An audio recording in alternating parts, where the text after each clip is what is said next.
What's up? It's Cuervo at Springfield's Rock Station, Q102, sitting here at Rocklahoma. I've got one of the main guys from the frontman. So, that's awesome. What's it like? I mean, the black on black in this heat, how you doing it? Yeah, I don't really believe that the sun goes to, I don't believe in that whole, like, it absorbs the heat or this and that. If it's hot, it's hot. It doesn't matter what kind of shirt you're wearing, right? Yeah. You're wearing black, you're not dying yet, right? That's because I got Dolly on. My boobs keep me cool. I see. But man, super excited to hear you guys go on later tonight. We totally missed that tsunami yesterday. It was absolute chaos, but it's good. We just talked about outside controlled chaos. That's kind of what you thrive in. Yeah, the whole band kind of does it. Well, and that's also like even with your music, it's you guys are kind of like there's up and downs and like the emotion that goes in that.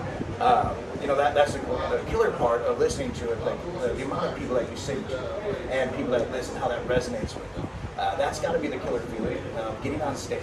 And when you look out, I mean, granted, I kind of understand, like, you probably don't see anybody, but there's the few probably if you connect to see that. That's got to make you get some sort of a feeling. Yeah, in those moments, I think, for lack of a better term, it's kind of surreal. Yeah. I mean, the bigger the show is, the less nervous you get, in a weird way, because it's just like, it doesn't even seem real when you just see a sea of humans.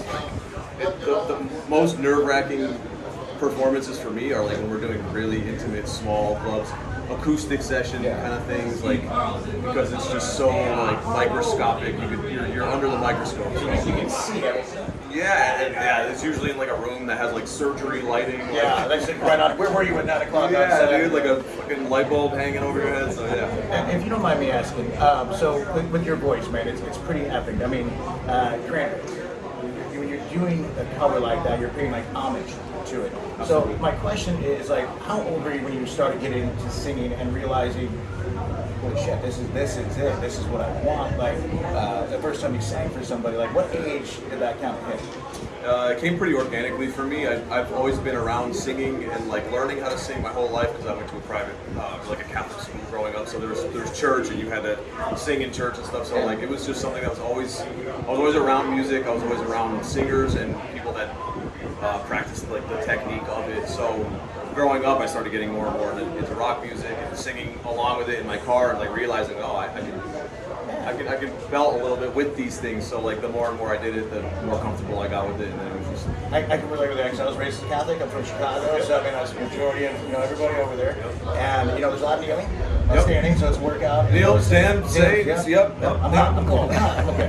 Yeah. And so for me, I sing in the shower. So my girlfriend gets to hear that, and she cracked me over once. Said like, "Oh my God, you can sing." Oh no, is it like that meme where the guy's practicing death metal vocals in the shower and the girlfriend's crying in the mirror? Mine's one that teaching John, like, "Hey man, one of those things." Yeah, that's the only voice that I have. So even though, I mean, with success that you had, who's somebody here at Rocklahoma that you're looking forward to hearing in the next day tomorrow? Definitely Pop Evil, because we have a tour coming up with them in November that I'm super stoked on, and even before lining this tour up and everything, I was always a fan of theirs. I love their music. Super cool great. guys. Super cool guys, and the singer, I think he's fucking phenomenal, and they're just a great band, and a Day to Remember as well.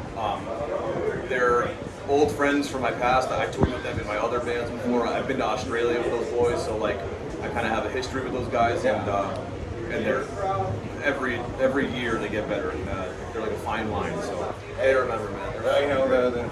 The blacker the berry, the sweeter the juice. That's right. So, but I also look forward to seeing more success with you guys. Like I found, and I love watching progression. And it's almost like you kind of hit this point like we're on stop. Like it's this rolling ball, or like Indiana Jones. Sure. It's that it kind of just keeps moving forward. So last question, Lucky Charms. You know this one? Yep. If you had to choose one marshmallow, so do I. But the marshmallows I've always done. If you had to choose one, if you wanted, what would it be? What, like the horseshoe, the rainbow, the hat?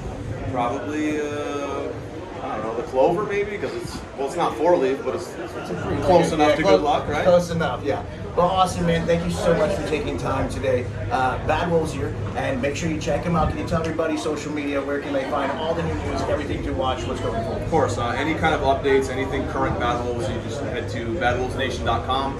And I think from there it would link you to all of our socials, Facebook, Instagram, TikTok, whatever new one that comes out tomorrow, it'll all be there. BadBullsNation.com. Well, right on. I also appreciate the O's and the A's that you got because that don't mean you're from the That's right. I'm an East Coast boy. I'm a Boston kid. So. Yeah. Well, right on, man. Thank you very much for taking time to come out here today. We got Bad Bull Sprinkles Rock Station Q102.